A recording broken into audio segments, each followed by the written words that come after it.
Hello বন্ধুরা, আজকে আমি আপনাদের বলতে চলেছি বাংলাদেশের ইতিহাসের এক অজানা অধ্যায়, 21শে ফেব্রুয়ারির গোপন গল্প। আচ্ছা, আপনি কি জানেন ভাষা আন্দোলনের পেছনে একজন অজানা নায়ক ছিলেন, যিনি সর্বপ্রথম পাকিস্তান সংসদে বাংলা ভাষার দাবি তুলেছিলেন? কে ছিলেন তিনি? তিনি হলেন ধীরেন্দ্রনাথ দত্ত। প্রতি বছর আমরা শহীদ মিনারে ফুল দেই, গান গাই, কিন্তু রক্তে ভেজা এই দিনের পিছনে লুকিয়ে আছে হাজারো গল্প। শেষ পর্যন্ত থাকুন আমাদের সাথে, কারণ এই গল্প শুনলে আপনার শরীরের লোম শিউরে উঠবে। 1947 সালে ব্রিটিশরা ভারত ছেড়ে যায়, তৈরি হয় পাকিস্তান, দুটি ভাগে বিভক্ত, পশ্চিম আর পূর্ব। এই বিভাজন শুধু মাটির নয়, ভাষারও। পশ্চিম পাকিস্তান উর্দুকে একমাত্র রাষ্ট্রভাষা ঘোষণা করে, যা আমাদের পূর্ব পাকিস্তানের বাঙালিদের জন্য ছিল অসম্মানজনক। এখান থেকেই শুরু হয় ভাষার লড়াই। 21শে ফেব্রুয়ারি আমাদের শহীদ দিবস, কিন্তু এর শিকড় আরো গভীরে। আজ আমি উন্মোচন করব সেই গোপন রহস্য।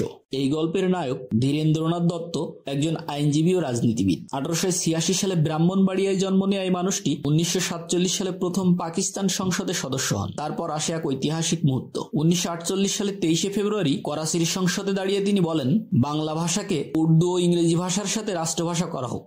এটাই ছিল ভাষা আন্দোলনের প্রথম দাবি, একটি সাহসী পদক্ষেপ যা পাকিস্তান সরকার মেনে নিতে রাজি হয়নি। সেদিন ধীরেন্দ্রনাথ দত্ত বলেছিলেন, স্যার, যদি ইংরেজি সংসদে স্থান পায়, তাহলে বাংলা, যা 4,40,00,000 মানুষের মুখের ভাষা, কেন পাবে না? এই কথা সরকারের বিরোধিতার মুখে পড়ে, কিন্তু এটি ছিল ভাষার জন্য লড়াইয়ের প্রথম বীজ। তারই সাহসের ফল মেলে 1956 সালের 29শে ফেব্রুয়ারি। পাকিস্তানের সংবিধানে বাংলাকে দ্বিতীয় রাষ্ট্রভাষা করা হয়, কিন্তু এর আগে যে ঝড় ওঠে সেটাই আমাদের আজকের গল্প।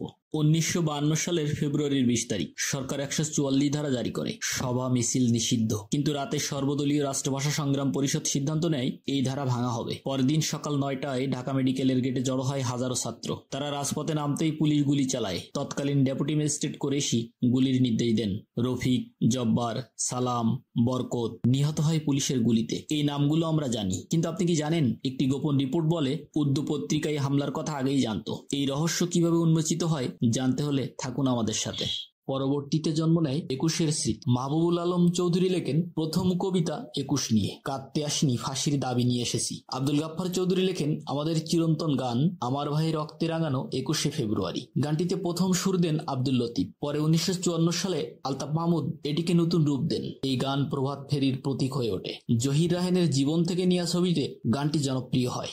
আজ এই গান সুইডিশ ও জাপানি ভাষায় অনুদিত হয়েছে। 21-এর গল্প পুরো বিশ্বে ছড়িয়ে গেছে। 1999 সালে ইউনেস্কো 21শে ফেব্রুয়ারিকে আন্তর্জাতিক মাতৃভাষা দিবস ঘোষণা করে। এটি ধীরেন্দ্রনাথ দত্ত, রফিক, জব্বার, সালাম, বরকতদের মতো নায়কদের উত্তরাধিকার। তাই বন্ধুরা, 21শে ফেব্রুয়ারি শুধু শহীদদের স্মরণ নয়, এটি হারিয়ে যাওয়া নায়কদেরও গল্প।